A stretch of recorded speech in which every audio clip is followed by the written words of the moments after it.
Hey, what's up? This is Ricardo at Parts People, and in this video, we'll outline the steps for completing a part replacement on your Dell PC.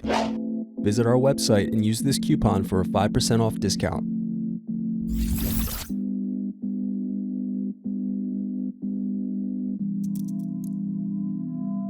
Unscrew and remove bottom base.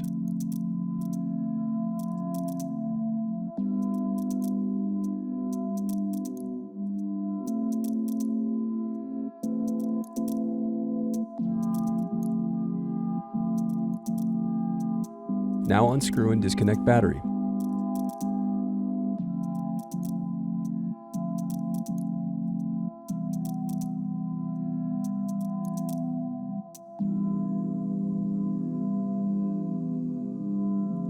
Then unscrew and disconnect wireless card.